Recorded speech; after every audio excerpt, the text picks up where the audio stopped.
with 0.6 of a second remaining. The brilliant shooting of Stephen Curry continues. Back to Green, into the hands of Spurwell. Fast break down to Weber. He turns. Look up behind the back. And the step and the foul. What a play by Weber. I've never seen a shooting display like this. Never. 37 and a quarter.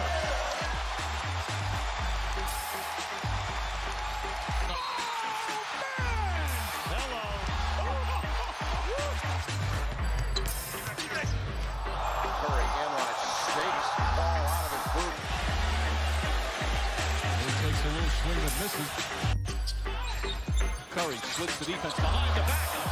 Fires a three. Oh, he puts it in. What a spectacular move. That could be the greatest move I've ever seen. Here's Curry for the record. It's good. There it is. Stephen Curry, the all-time three-point king in the NBA. Fuck it. We'll do it live. You are in the Warriors Huddle with me, Bram. No Marcus today, but with me per usual, my master of all things sound and video, Maxime. How's it going?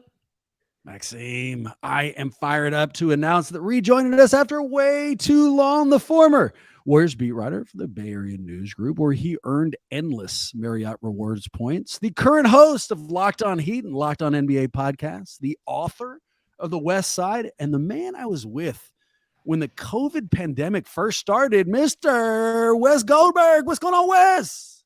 So many great things that you have in my intro now. I feel like you just keep adding stuff to it. But I think my favorite still is like the Marriott shout out endlessly. Like it's such a good one. I want you to know that right here. So whenever I have my notes in front of me, right, I got this little section intro up front. And then when I want something to be triggered, I indent it. Like maybe we can get him to say here, know that I have right here, shout out Marriott. So look, dude, we're already 1 for 1. Things are going really well. Wes, how are you, man? We haven't talked to you for a minute. I'm good. Actually stayed at a new Marriott property recently. Moxie, really enjoyed it. Shout out Moxie in the West Village in New York City. So yeah. Let me make a note here to include that in your next intro. Wes, we really need you today, man. We're debuting a new segment, one that I've basically wrote for you. Okay. But before we get there, before we give you any more compliments, let's go to our glass half full. Wes, you may remember this segment. It's where we look back on Warriors basketball, give us something we like or don't like. I'll go first because it's just personality. You know what I like? Klay heaters. I just like watching any Warrior go for 40. So, it doesn't matter the name of them, but there's something specific about Klay games that I really like. There's something weird and like zany about them. They feel like inside the park home runs, like it's something there's a portion of it that is familiar. And I know what a home run looks like, but there's something else that's just crazier and more exciting and more engaging. And that's Klay going for 40 post injury. And the idea that he's doing this after 2 career-threatening injuries just makes it even better. So there's something I like. I'll give you another thing I like. And Wes, I feel like you may be able to associate with me on this. This is a weird thing. I like 2 first names, like Chris Paul. Perfect example. I like when people have 2 first names. I ran into the one I think that may be the best ever. The Thunder have a guy named Isaiah Joe who plays for them. I think that's the best 2 first name player I've ever run into. So that's what I like. Way to go, Mr. Joe. What's your feeling on the 2 last names though? Because you've got Walker Kessler on the Utah Jazz, and I don't even know if I put those in the right order. It might be Kessler Walker. I don't remember ever. I know. So I don't know why this is true. 2 last names always confuse me. I mean, like literally, like Isaiah Joe makes me smile. Walker Kessler makes me confused. I don't know why that's true. It's an illustration of my intelligence, I guess, but it's just a weird thing. I'm with you. In terms of glass half full, I think the Klay Thompson stuff is a great place to start. First of all, you love when he has a great game because the quotes after are always phenomenal. And it feels inside the park home run. I can't do better than that. That's such a perfect, it feels like that now, but for me, I can't help. But when that happens, I really feel like it's kind of like old Warriors, like not even like dynasty, like 2015, like even 2014, like Warriors, like back in the day, and because Steph is going to do Steph stuff. Like that's not new. That Steph doing Steph stuff feels like 2020, feels like 2015, feels like 2023. It doesn't matter. But when Klay's doing it, obviously he missed the 2 years, and then you go back, and so that's just it. There's nothing more fun. I don't think there's anything more fun in basketball than when Klay is going off. And when what do you have, like 27 in the first half against the Thunder a couple nights ago? Yeah, like exactly what he had. Yep. Yeah, just wild, crazy. Yeah. I thought of you, although this is old, this is a couple of weeks back, but Klay had another great game and they were interviewing afterwards, and Bob Fitzgerald and Clint asked him something, and Klay started answering it. And then there's a pause and he goes, you know what? I blanked out. I have no idea what we're talking about. And I thought of you because I feel like you've given us stories like that before. How many times have you spoken with Klay where you got the sense that he's completely forgotten about whatever the hell the pending issue is and is just talking? I thought actually that was going to be like, I thought of you because you do that all the time when you come on the show, is you start mid-answer. And then but no, that's the thing about Klay. Every time. It feels like every time. And then sometimes it's really impressive because he'll kind of loop back around to what it is you've started talking about. And I think that's like an extra layer of intelligence that I don't have. Like Klay Thompson does not get confused by Kessler Walker, Kessler Jr. Like he doesn't get confused by that. He's just got like an extra level of intelligence. But then sometimes that loop, that return back to the start of the question never happens. And you're like, oh yeah, no, you're doing that thing where you just keep talking because you forgot what the question initially was. So yeah, do you know how badly I want to get to that portion of my life where I've said enough entertaining things where I don't have to make sense. I don't even have to stay on topic. I just have to venture into like a segment of a sentence and then everyone's happy, even if it doesn't go to answer anybody. Right. Maxime, I want to hear you, but I'm gonna give you one thing I don't like. And so Wes, a little bit of background. Apparently the Oklahoma City Thunder have two players with the same name, Jalen Williams. And I know that because Bob Fitzgerald called it out like 4,000 times last night, and they went to two different colleges in Santa Clara and Arkansas, I think. Yeah. And he put it out like, I don't know, dude. It's like 25 times. And he was like entertained by it. By the 10th time, I was just fucking annoyed. I don't give a shit where these guys go to college. I don't care that they have the same name. I remember going to a baseball game with a friend. This is like a decade ago. And a cat got loose on the field. And for like 30 seconds, they're chasing it around, and my friend's having the time of his life. For some reason, he just loves that this fucking cat can't be caught. And I don't know, dude, for like 30 seconds, it had my attention. By the 8th time, my friend pointed out like, oh, they just can't catch it. I didn't care. I was annoyed. That's how I felt with the Jalen Williams stuff. I don't give a shit where they went, Bob. You can stop telling me that. All right, Maxime, what do you got, man? Something you like or don't? I like garbage time. I feel like it's been so long since we saw a Warriors game go into like legitimate garbage time where we got to see James Wiseman. I don't know if you guys remember James Wiseman, but turns out he can still suit up for the Warriors on occasion when we're up by enough.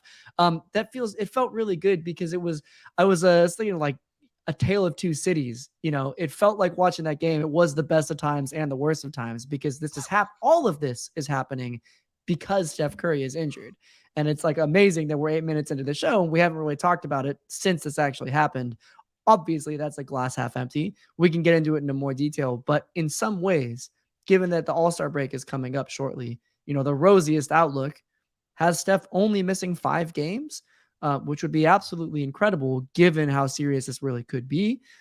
Just because we get this All-Star break, that also means that we get opportunities for Klay to go on a heater and throw out 9 in the first half, 9 3-pointers in the first half. It also gives Jordan Poole an opportunity to be a little bit more of a facilitator. I think he had his career high in assists. It gives us opportunities then for James Wiseman to come into the game and provide some things that, again, I know I've been hearing quotes about how like, well, JaMychal Green is still in the lineup more than James Wiseman because they just trust his veteran presence more. And there's nothing that you could do to anger the veteran or the stars more than put Wiseman ahead of somebody that's actually going to, not be able to pull their weight.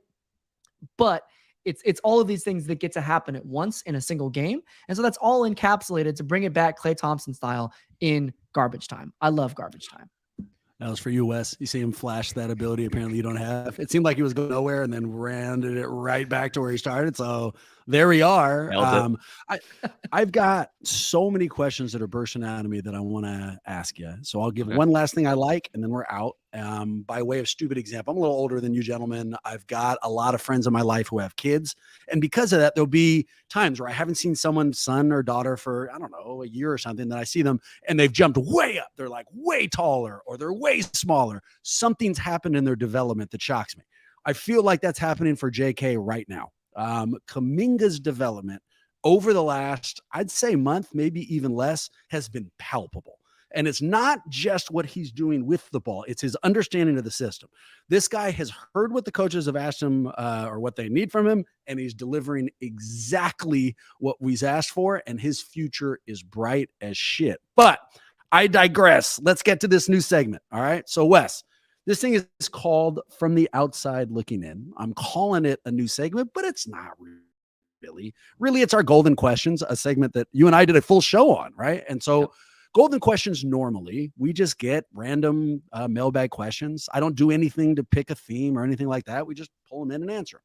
Today, what I've done is I've taken these really big, large arching questions, ones that look at the Warriors in general, and I've been saving them for you because we need someone who knows the team but isn't held back from the optimism from our loyalty to this team. Now, quick disclaimer, almost a warning. Maxime, you and I need to remember this.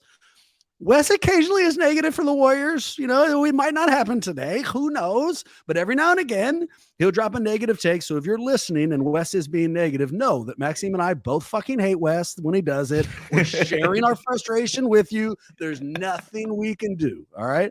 But here is my first question for you, Wes. Quote, after last night, can we all agree that Klay is, and then in all caps, Klay again?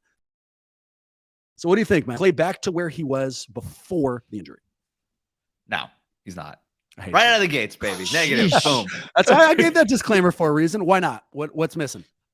He's not. And I think the highs are still there. And if Klay went off for 60 points in 20 seconds again tomorrow, it would not shock me. But the lows are way lower than what they used to be. And when Klay Thompson is not, when those threes are not falling, I don't feel his presence on the court the same way as I used to. The post-up game that was really kind of starting to come along in 2019, like even in the finals, I thought I saw a lot of that 2-point stuff. That's not really there at the same degree anymore. He's really just a attack closeout kind of guy, pump fake, put the ball on the ground for 2 dribbles, get to the basket. That's really or you know, coming off of a screen and it just happens to be 18 feet instead of 24 feet out. That's really the diet for his 2-pointers. There's not much creativity within the arc there. And then defensively, it's just not the same. Defensively, and look, the Warriors know this, and that's why one of the big they acquired Andrew Wiggins. And one of the things I tried to talk about a lot when they did get Wiggins was, as good as we think Wiggins could be offensively, defensively, he needs to be even better, because Klay Thompson, we can't trust him to guard the ball anymore coming off of the 2 injuries.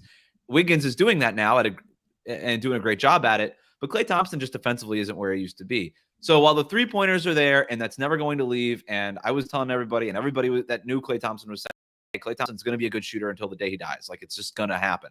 But in terms of the variety in his game, it's just not there. And because of that, when that shot isn't going in, I just don't think he has as great of an impact as he used to. Maxime, when you hear that, what emotions are evoked? So, like right now, I'd like to punch Wes in the face, but I can't. He could probably beat me in a fight anyways. Also, we're removed digitally, you know, so there's limitations. You're healthier than I. You hear that, what's your first thought? I mean, a little bit sad and defeated, because I know he's not wrong. I mean, you can see it. You can see it on the court, you know. It's also, it reminds me, I think one of the telltale signs since. Great. Yeah. Well, we're a lot closer together, so I got to keep that in mind as we actually see each other physically from time to time in the same room. So noted. But I do. One of the things that concerns me since Klay has come back is some of his shot selection. It feels like he's still trying to force the issue a little bit too much. And maybe that's because he doesn't have the defensive impact to pull it off. So he needs to find it on the offensive end. And it was almost frustrating last night. I wanted him to go for his record. And there was a moment, I think he had 11 threes already, and he passed up a shot. I was like, no, like, this is the opportunity, man. We're up 20. Like, go for it. And now you're trying to like play the correct style of basketball. You're driving me crazy, man. So it's ultimately a little bit of sadness, because I know that Wes is right. You could tell that Klay wanted the record too. In between talking about Jalen Williams, Bob Fitzgerald kept talking about the record. So what I'll seize on here, the most optimistic I can be, is I'm going to seize on the word impact. All right. So is Klay Thompson the same player? No, he's not. I mean, that's the linear passage of time, and it's 2 major fucking injuries, you know? So is he the exact same guy? No. Do I think he is capable of impacting the game the same way offensively as he did before? I do. And I think we saw a little piece of that last night. There's changes. I mean, what Wes said isn't wrong, and he is forcing it occasionally. But when push comes to shove, do I trust him to have the same kind of impact on the offensive side? I do, which leads the defensive side. So again, I'm going to hedge optimistically. Can he have the same impact defensively? No, he can't. Even I can't say that he's moving laterally the same way or impacting it the same thing. But the reason I'm optimistic, they don't need him to. Wes already pointed out that's why they brought in Wiggins. And it's also why JK's development is so damn important. If Kuminga and Wiggins can handle the defensive assignments that Klay used to handle, then I think Klay is still in a position to contribute to a championship team, and certainly the same way offensively, but not defensively. And he's not, I should point out, he's not a bad defender. Like that, right? Like he's team defense. He knows where he's supposed to be. He could guard, and he's strong enough that he could guard like forwards and and when he gets switched onto guys in the paint, he can hold his own. So he's not a bad defender, right? Like he's not just a 3-point specialist anymore. He's just not what he was, which was arguably the best two guard in the league, and certainly the best two-way two guard in the league. That's exactly right. And the way Wes phrases that is really important. What we are really saying is, how high he was. I mean, when we are talking about his impact now, we are comparing it to, as Wes just put it, the best two-way guard in the league. Is he still the best two-way guard in the league? Maybe not, but that's not, that's not saying he's not incredibly valuable. That's just saying that maybe he's taken a little bit of a step back. Of course, at the same time, defense wins championships, right? And what we're talking about now is not being a great regular season team. We're still trying to be in the hunt for the 5th ring for this squad. And that has me a little bit concerned because, is he the type of person that is actually going to be helpful in those closing need to be? And that's where, you hope that Kuminga, this is not just what he's showing on the court, but it's the way he's talking about it off the court. He's really taking the mantle of knowing that that's where he needs to perform on the defensive end. And that's really encouraging, right? And maybe that's where Klay is in the locker room saying, hey, like one of the reasons that I'm so beloved, he's probably not putting in those terms, but Jonathan Kuminga understands the reason that Klay is so beloved is not just because he's the greatest two-guard shooter of all time, but also because he puts so much priority on being a defensive player. This is a Klay follow-up, but it's a follow-up to what we were talking about earlier, that he has the occasional brain fart while you're talking to him, Wes. So if that's me, right? If I've asked him a question and he's not answering it, he's going all the way around, I'm just going to nod and smile, like, oh, great. I'm just going to be happy. I'm a pleaser. That's who I am. I can see other people getting to the end of it and then asking the question again, because he didn't get any answer or anything. So for you in those circumstances, you've put something to him in a media scrum. He's answering, you've asked for X, he's giving you Y. Do you rehash it or do you just let it roll? For the most part, you let it roll because whatever my question X was probably not as interesting as what he said Y, because we're sports media. Like, what are we really asking him about that's of any? Oh, what changed last night for you? Did you think you had a good game? Like, what? We're not really asking anything all that interesting in media scrums in general. So whatever he says is probably more interesting than what we asked in the first place. Would you mind using that vocal inflection for the rest of the show? Like whatever it is that you just did. That was, sure, like that was really good. That was, I mean, that's how most people in sports media talk, at least in my experience. Let's get to the title of the show. All right. So here's another question. It's one that's become a favorite amongst Warrior fans, at least over the last couple of weeks. Quote, with Kyrie Irving fucking over the Nets, do you think that Golden State should try to rescue KD from the wreckage of Brooklyn? So just generally speaking, before we get to specifics, Wes, do you think the Warriors should consider trading for Durant? And let me add, as just a note for your consideration, it can include Wiggins.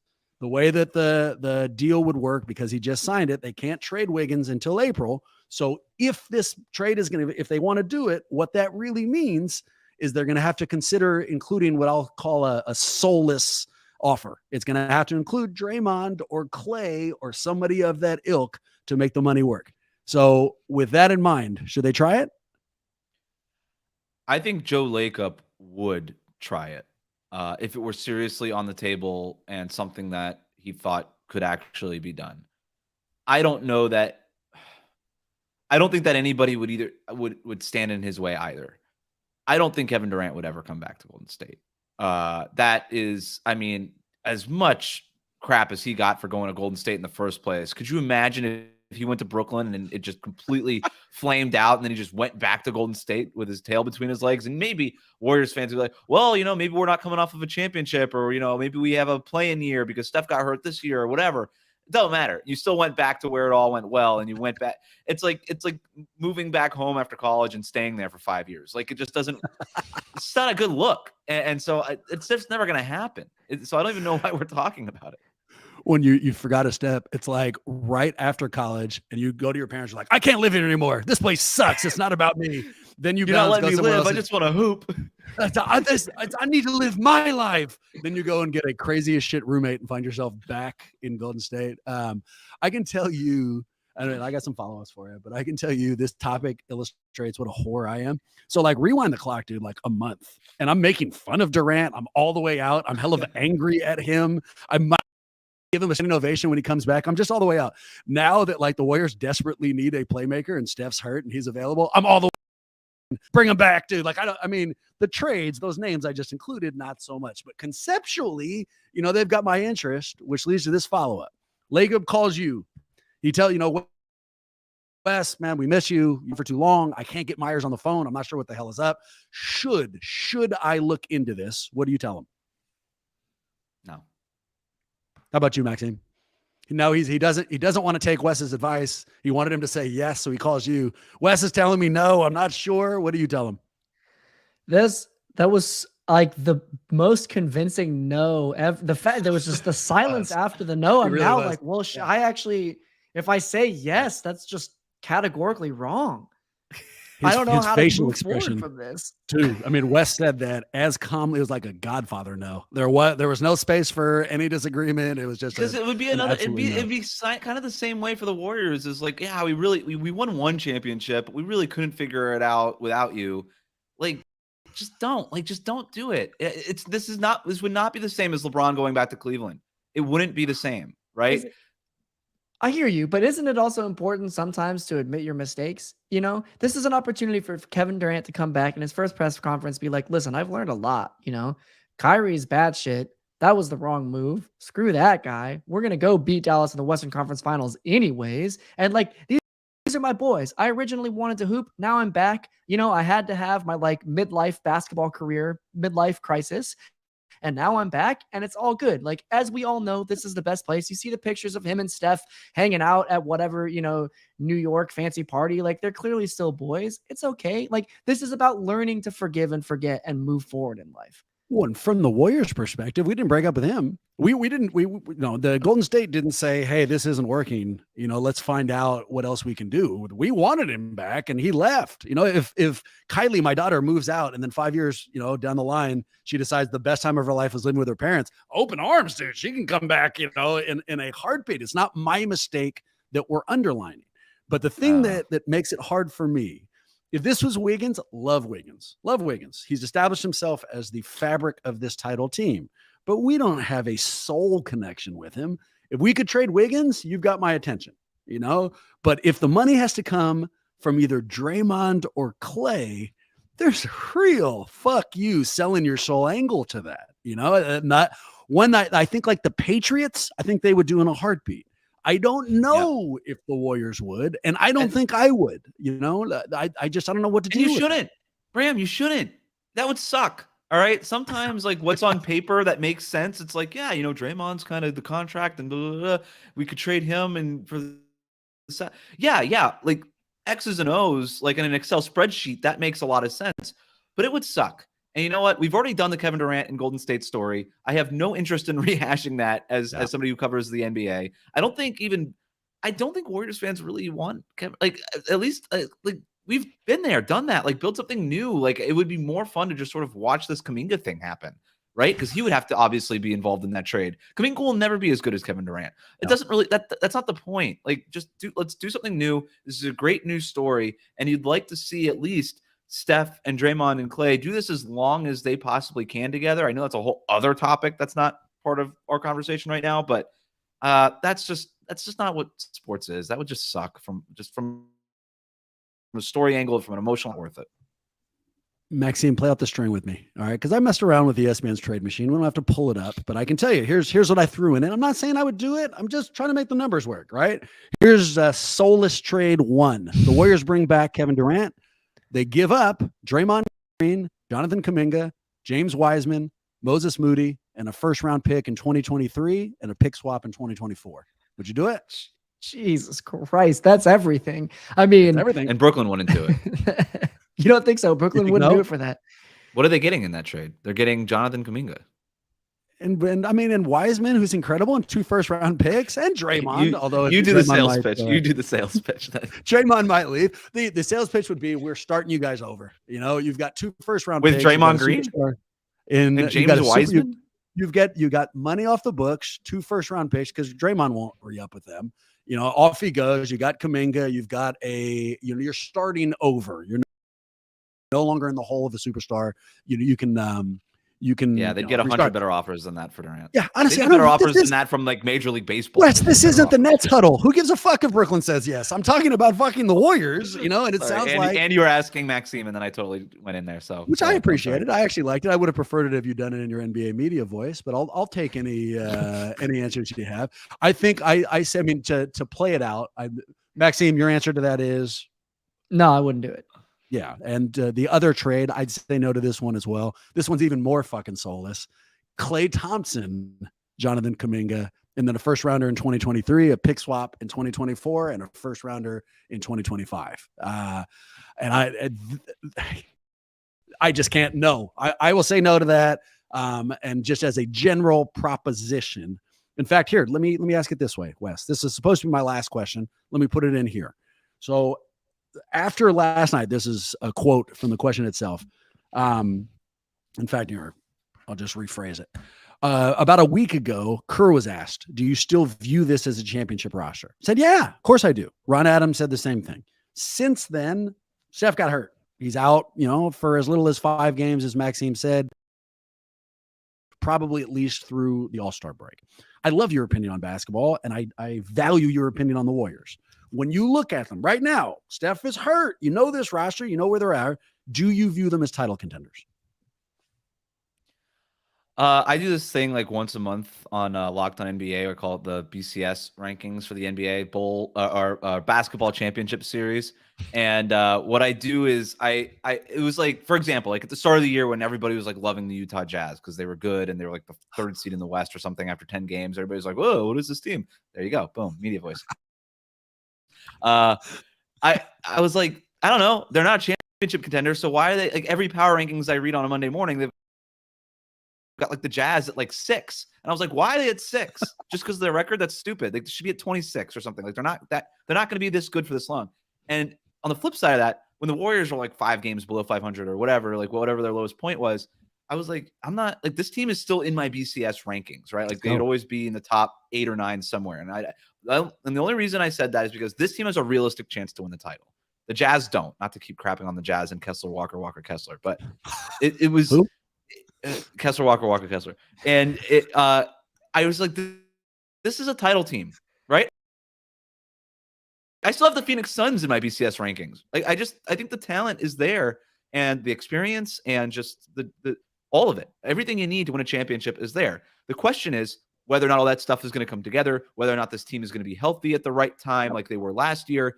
All these things that nobody knows, right? But if the question is, can this team win a championship? The answer is uncategorical. It's yes. Like this team can win a championship. A lot has to go right. A lot had to go right last year too, and it ended up going right. So at the risk of pulling a Klay and pulling this back to our previous question, it's that reason. I agree with you. And it's that reason why I wouldn't go after Durant.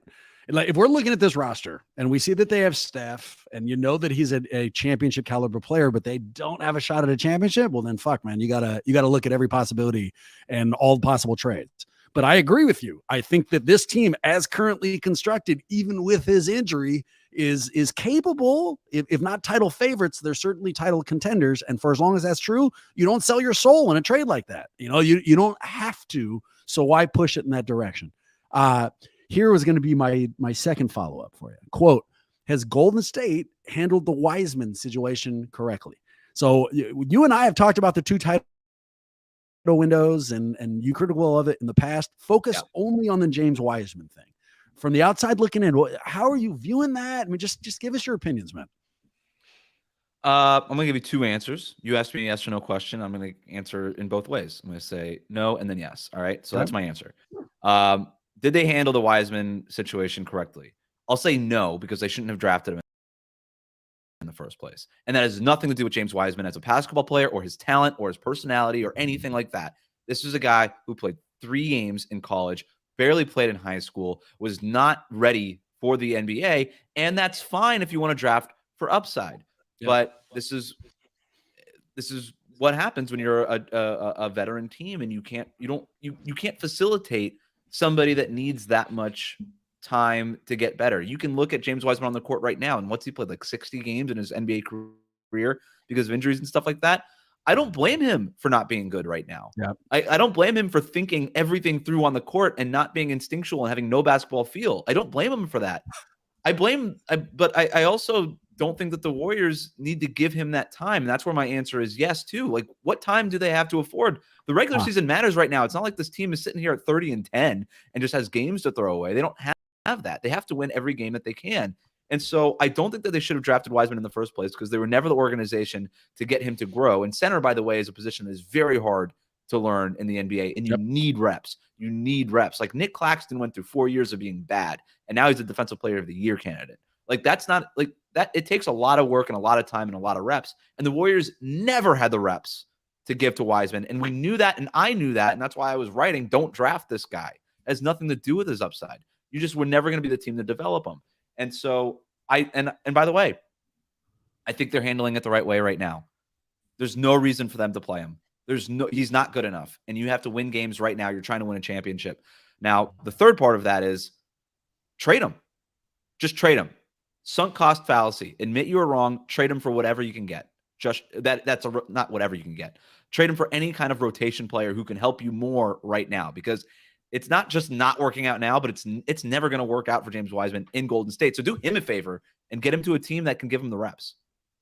Kawakami tweeted out today, I think, since he blocked us like just aggressively within our first year of being on Twitter, but other people have told me, Kawakami tweeted today, and I'm going to fuck up the numbers, but that if they cut or traded Wiseman, let's say traded, that they would save upwards of $100 million in both salary tax implications and actual salary. Yeah, depending on what they get back. But he's owed $10 million next year because of his contract. And so you're also paying a lot of money that's multiplied, to Tim's point, by the luxury tax bill.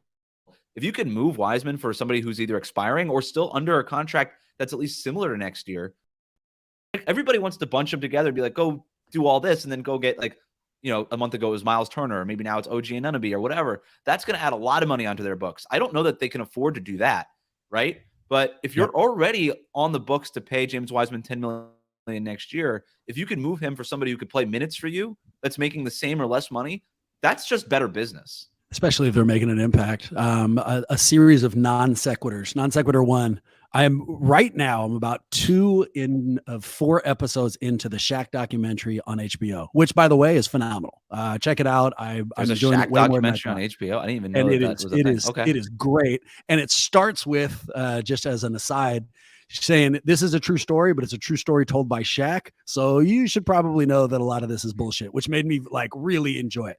But one of the things they underline, because I don't know anything about Shaq coming up, is that Shaq was fairly shitty his first couple of years in high school, didn't make the team, and had even problems immediately developing in college when he first made the roster.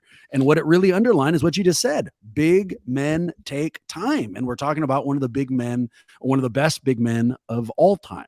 Non sequitur number 2, weird vibe with Wiseman right now, man. Really, they let him play not significant, but real minutes against Dallas when everybody was hurt. And there were 3 or 4 times when Wiseman was wide open, when he had locked down a much smaller defender, where the Warriors just off-looked him. I mean, they literally didn't get him the ball. I don't think they dislike him. I don't think there's something there where they're trying to screw him over, but it was weird. It didn't make sense to me, which goes back to the first question. Do I think the Warriors have handled this well? I think if you ask the Warriors, they would tell you no. So I don't know what their plan was up front when the season started, when they all sat down and said, all right, here's what we're going to do, right? Here's how we'll develop people. Here's where we'll be halfway through the season. Here's our title hopes. But I'm sure that whenever they came up with those plans, when they looked at this point of the season, they weren't supposed to be just 2 games above 500 without having not developed fucking anything from Wiseman at all, and Moody being on the sidelines. You know, this can't have been the plan when they first drafted him. So I don't think they've handled this well. I don't know what the other solution was. Perhaps that's what you said, man. You know, the second they drafted him, they put themselves in a situation that was a non-starter. But that initial injury. That initial injury his rookie year was a big deal. And I just think, I don't know when was the right time to punt on James Wiseman. I know now you got to do it now. And like you said, like, he doesn't seem happy. Sometimes a trade isn't a bad thing for a player. A change of scenery could do him a lot of good. I think James Wiseman could be a very good basketball player. I don't think he'll ever be a very good basketball player for the Golden State Warriors. Yeah, I think you're right. I don't think it's fair to him or to anybody else, not at this stage, man. You know, he's just taking shit from everyone. And if he's half as sensitive as I am, his confidence must be going hardcore in the wrong direction. Maxine, what do you think, man? Have they done the right or wrong thing with Wiseman so far? Yeah, I mean, I agree with everything that was said, so I'll just sort of expand upon it a little bit, right? I remember talking about it, I think it was with KP, but all of the conversation around the 2020 draft, you know, there were sort of 2 schools of thought. I mean, KP was saying draft LaMelo, but that was a whole different conversation. A lot of people were saying draft Tyrese Halliburton, right? Because I wrote it. I wrote it. A call. Yeah. So when I met a lot of people, I meant you, Wes. You know, I was my bad there. Wow. But in any case, Wes was saying his article said draft Tyrese Halliburton. But here we are. We didn't do that. But you know, now I guess because you can say 2020 hindsight, but we didn't have the hindsight at the time. We just had people like Wes saying that, right? So that's one thing. But I think the thing that's also tricky, because you look at Jonathan Kuminga coming in the next year, who plays a different position, but was also lauded as a hyper athlete. You know, this is like a very special athletic figure that is doing different things from Wiseman, but you could sort of extrapolate out to the same sort of concept of young, potential, the highest upside ever. And so one of them panned out and the other one didn't. When you actually look at the details, I mean, it just makes way more sense that somebody in Kuminga's position, literal position, would have the ability to succeed over somebody like Wiseman. And so that's where I feel like, well, we made the right move with Kuminga. We made the right move conceptually with Wiseman, but the actual human person that was into that spot was going to be asked to play a very difficult position in the NBA. The 5 spot, you know, like the reason that Draymond can jump into that as a small 5 is because he's a friggin' genius. Asking somebody to learn a motion offense like the Warriors have, rotate the way that they do, run back and forth and hit on both ends, that's very tricky. And so having somebody like a young mercenary like Kuminga roll in and just be an amazing athlete, that works, because then he can hang off to the side. You know, you can sort of hide him as he's learning on the defensive end. You can hide him on the offensive end because we have 3 shooters up to space out the floor. It makes perfect sense, but with Wiseman, it just didn't. Who's the 3rd shooter? Poole. Oh, okay. I didn't know we're okay. That's fine. What's that mean? Anyway, no, I think in the aggregate too, you can look at what it is that the Warriors did. They had 2 top 7 picks, right? Yeah, and then with those 2 picks, they took Wiseman and Kuminga. Kuminga looks like he's going to be a good player. Wiseman does not look like he's going to be a good player. That's a good hit rate. That's 50-50. That's it. Like that. So if you're going to make an argument for taking like the high risk, because like I said, I wrote draft Halliburton because he was sort of like the high floor guy that could just walk in right away. Elite basketball feel, perfect for everything the Warriors want to do. The Warriors are like, we don't care about that. We want high-end athleticism. We're going to go gangbusters here. We're going to take the home run swing here. Same thing when they drafted Kuminga. I kept saying, don't draft Kuminga. So maybe I was going to be wrong there. I also said draft Franz Wagner, and imagine what would have happened if that were the case. But they took 2 big swings. They struck out on one, and it looks like they've at least hit a base hit, at least with the other, with Kuminga. And that's kind of what you're looking for. You can look at the 76ers, like the process 76ers. They got Joel and a bunch of draft picks, but in those, they got Markelle Fultz, Nerlens Noel, like Ben Simmons, like a bunch of guys who ended up not being with the team or really working out. And that's just generally the hit rate. So that's the other thing that I just caution Warriors fans, like in the aggregate, you did pretty well if Kuminga ends up panning out. How's your arm, man? Because patting yourself on the back like that for a good 5 minutes can't be easy. I mean, I imagine like the flexibility, even just. Well, I've been working out a lot lately, so I could tell. I could absolutely tell. I'll put the thing that makes it hard, and going back to the praise I gave to Kuminga and the whole development thing, the reason he's developed is playing time. And that's why young players get better with playing time. Wiseman hasn't been afforded that for a very good reason. Like I understand what's going on, but that's what's made this thing hard. I agree with you even further, Wes. I don't think his future is here, and I think his future is still fucking bright. I think there's going to be a circumstance where we're going to see James Wiseman in 5 or 6 years in a different jersey, and we're all going to be pissy that he's not here. I think he will figure it out, and it'll still be the right move. They need to succeed now, but there could be a bright future, even if it's not in Golden State. All right. Here's a question. I have no idea how you're going to answer, but I'm very anxious to hear it. Quote, what is Golden State's record right now if Draymond Green had not punched Jordan Poole in the face? What is their record right now? So they are, I think they're 2 games over 500. Yeah, they are. Yeah. How many games over 500? You don't have to worry about the math. Good, because I'm really bad at math. I don't know. I think they're maybe 2 or 3 wins better. I don't think it's anything huge. I think we would have they got out to a slow start too, and so I think that's probably where you would have saw it. But I don't know that this like are we also going back in time and Steph isn't hurt, like all that, you know what I mean? Like that to me has been more than anything has been the health. But yeah, like early in the year when it was like awkward and clunky, yeah, maybe you come away with 2 or 3 more wins. That would be about it. Do you agree, Maxime? Is it a 2 to 3 game swing? And on it, this is gonna sound like a hot take, but I'm really not kidding. It might be a 2 or 3 game swing in the other way. Why? I love that take. I'm jealous of that one, actually. That's really good. That was a venting hot take. Energy. We'll see. Well, I mean, we love it now. I'm going to ask you again after he explains it, Wes. All right, because we'll see where he lands on this. You give us an updated opinion. I love it already. Once we get the background. Yeah, go ahead, Maxine. Why do you say that? I can't remember who said it. It might have been my wife. She's like, Jordan Poole seems like kind of an annoying person to be in a business with, right? Like to just spend every day going into the office and just like being around this like young dude that's kind of right. These are like, at this point, Draymond is a family man. Steph is a family man, right? These are people that are coming from very different contexts in their world.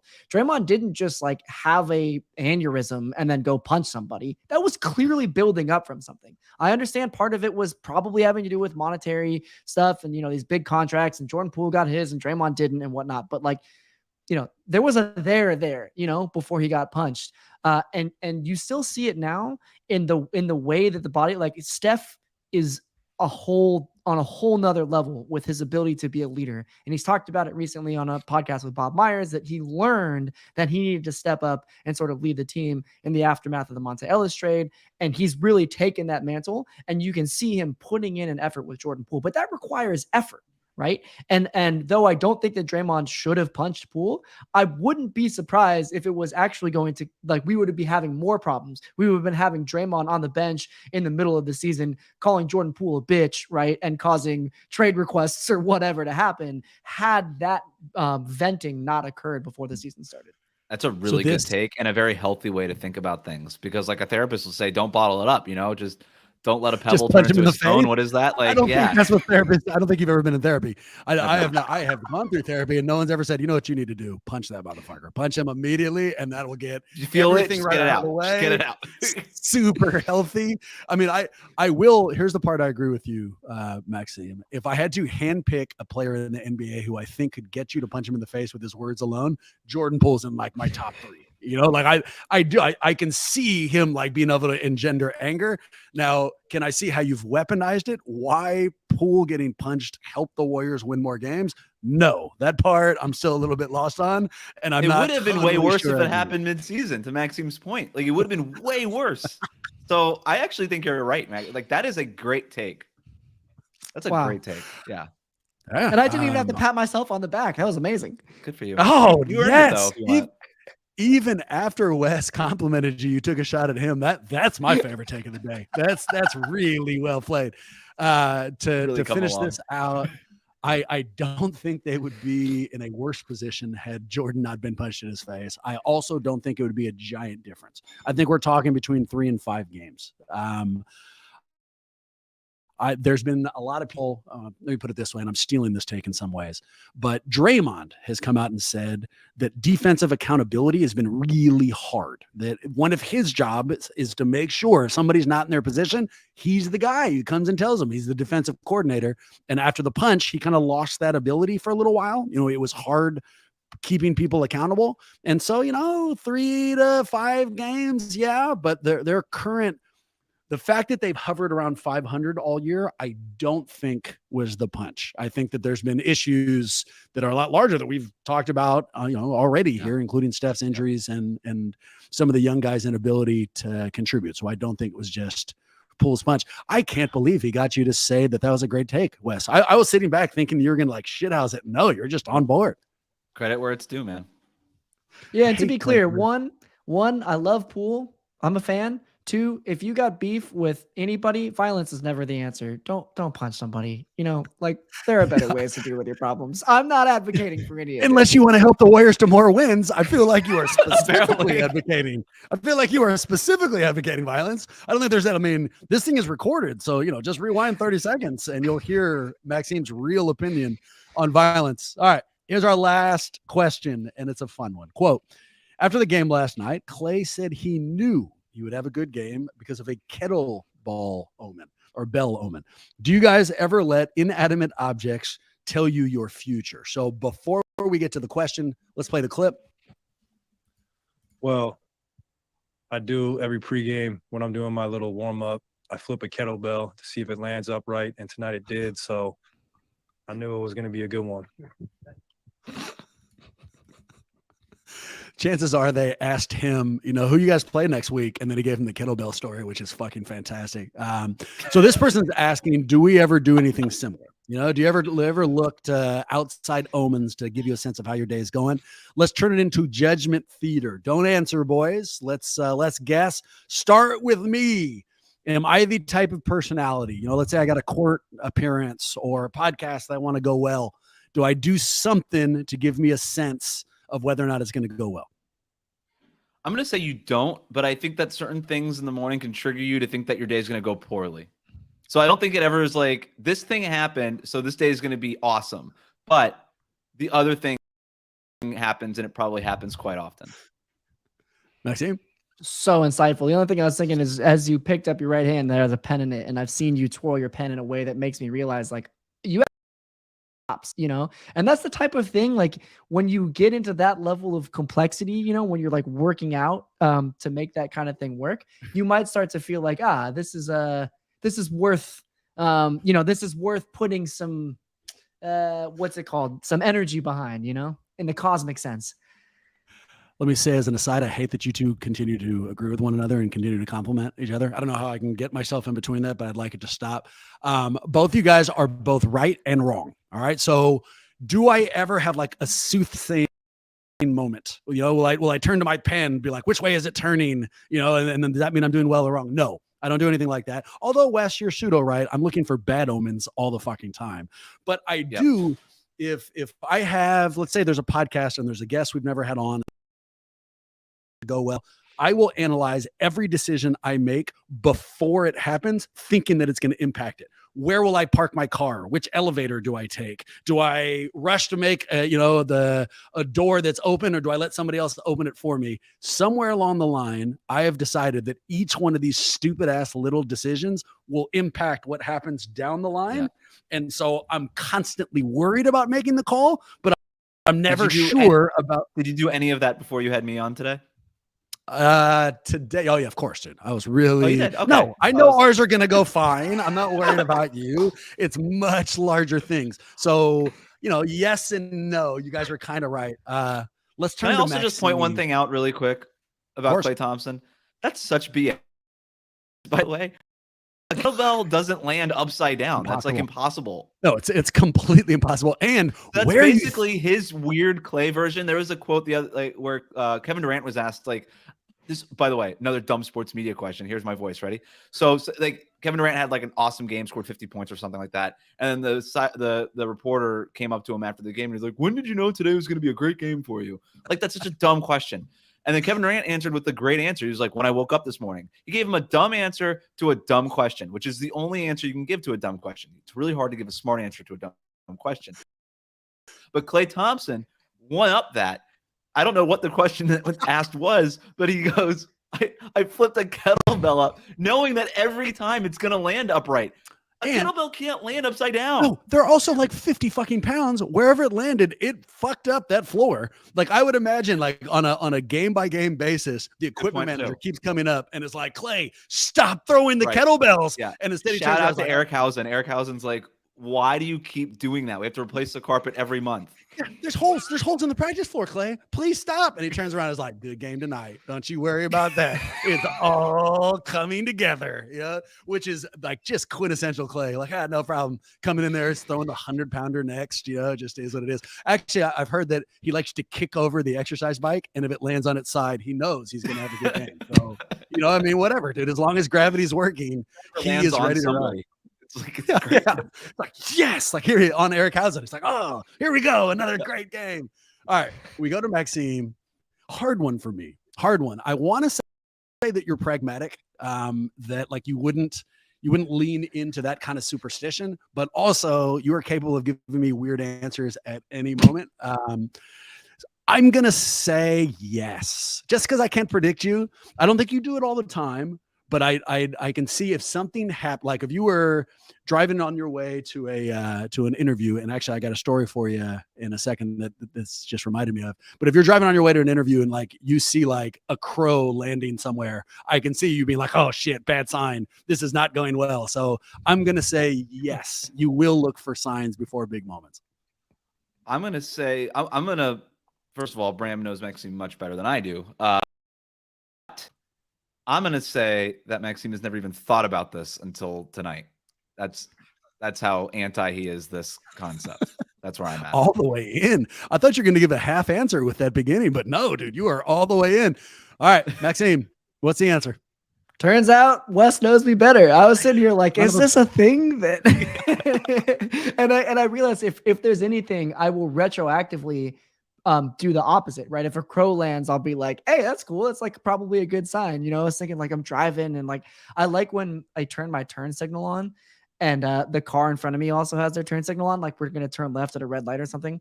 And the way that the turn signals are like bouncing off of each other creates a really cool rhythm. That kind of stuff entertains me. So, you know, that might make me feel good about the event that I'm going into, but is that a supernatural thing? No, not really. Fuck you guys. Can you I feel do like a I was quick right. impression of that rhythm? Dude, I feel like I was right. He rhythm said some shit that nobody ever could have fucking predicted. That he's looking for turn signal song rhythms. I mean, so yes, Wes, it turns out you know him better, but not that much better. I feel like Really I was not. I would like Wes's request though. Maxime, can you recreate the turn signal rhythm or? Yeah, of course. Yes, this is called a hemiola, right? So, you know, there's like a 3 against 4. Oh, there it is. There you go. Yeah, that's good. Yeah, I like that. Yeah, That is a great rhythm. I'd be happy too if I heard Right, that. it's pretty nice. It's pretty nice. It goes well. I mean, he's not hearing shit. He's seeing the lights. He's not hearing anything. We're talking about turn signals here. But I have synesthesia. I don't. I'm kidding. I'll give you this story, and then we'll turn to Wes. There was a period. So after law school, but before my first year, you want to get internships. You want to start working at different firms. And I had 4 or 5 different options, but there was one option that I cared the most about. This was the job I really wanted. And then the other ones, you know, you get them just in case. And I was on my way to one of these interviews, and I was on my way to an interview that I didn't consider to be my top one. It was like 2 or 3, you know, and I was early and all this whole 9 yards. I'm walking through downtown San Francisco, and the head of a pigeon falls to my feet. No shit. Just the head of a pigeon. I don't know what fucking decapitated this pigeon. I don't know how it happened, but a pigeon's head comes down and lands neck up at my feet. All right. So I look down and decide this is an omen. Thompson trying to decide if he was going to have a good game that night. It was actually the rest of the body was under a kettlebell somewhere. And the head had just fucking jumped up and landed on my feet. But I see this head. Was it beak up? If it was beak up, then Klay went off that night. It was, the head is all, you know, like it was as if the ground was the body of the pigeon. The head had landed, you know, with the neck onto the ground. And I decided to myself, well, this means something. Like I don't know what it means, but it means something. And I checked my address book and I was on my way to the wrong interview.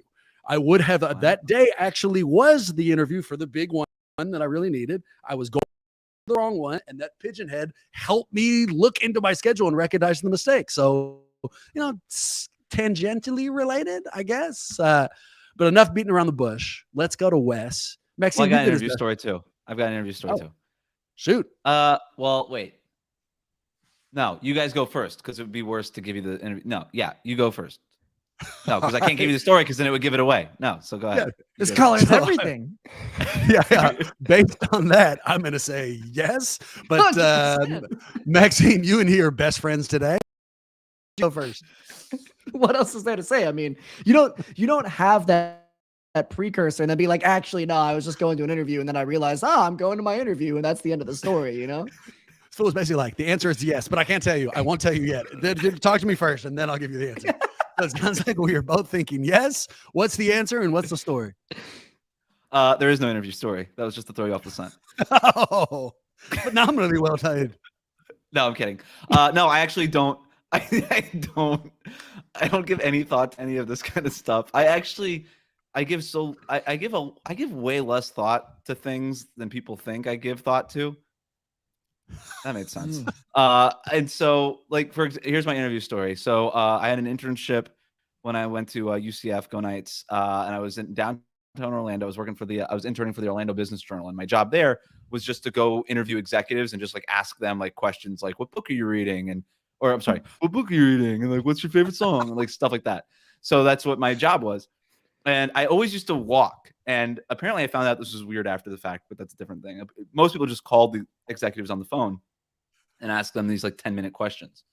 I would walk to each of my interviews. So I was walking, and as I was crossing, and it was kind of like a big wig guy. And I was actually a little nervous for this one. He was the CEO of some big company in downtown Orlando. And as I'm walking through downtown Orlando, this guy walks by me and spits in my face. Oh. Just straight loogie right to the side of my left nostril. Jesus. I could still feel it. And literally spit in my face. And I go, gross. And I keep walking and I never think about it again until just right now. And and so that is how little most people would say that's a bad omen for this interview. I didn't check my address book. I didn't make sure I was going to the right place. I didn't do any of that stuff. I just kept on walking. I was like, that was gross. And that was the rest of my day. So I give so little thought to anything. And I probably should give more thought to more things. Was that guy 8 feet tall? Why didn't you chase him, or woman, whoever it was? Why didn't you chase the person down who spit in your face? Would you ever interact with a person who spit in your face? No, you keep it moving, man. No way. That person is crazy. That person, if you get into a fight, that guy is doing way more stuff than you're not going to do. Keep it moving. That's probably true. I mean, I don't know how I'd react if I got spit in the face. I mean, I've spent my entire life avoiding physical contact, as you know, so it's not that question made it seem like I'm anxious to go defend myself. I'm not, but I don't know. I feel like a spit in the face would at least catch my attention. This guy was also, this wasn't some scrub. This was a yoked guy in a wife beater walking down the street. Okay. I was like, no chance, zero chance. In my memory, yes, he was 8 feet tall. Yeah, there you go. It was actually Shaquille O'Neal before he got traded to the Lakers. So that actually makes a lot of sense. Oh God, that really bothers me. Maxine, you ever been spit in the face?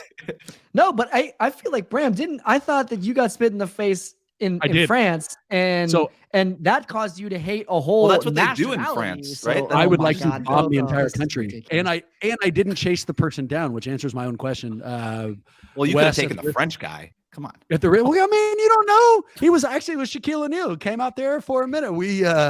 My wife and I traveled together in college. This was sophomore year. The last place we went to was Paris. We stayed at a Best Western, which at the time was the best fucking hotel we had stayed at the entire trip. It was all hostels. Well, and while we were out there, somebody broke into our room and stole Erica's shit.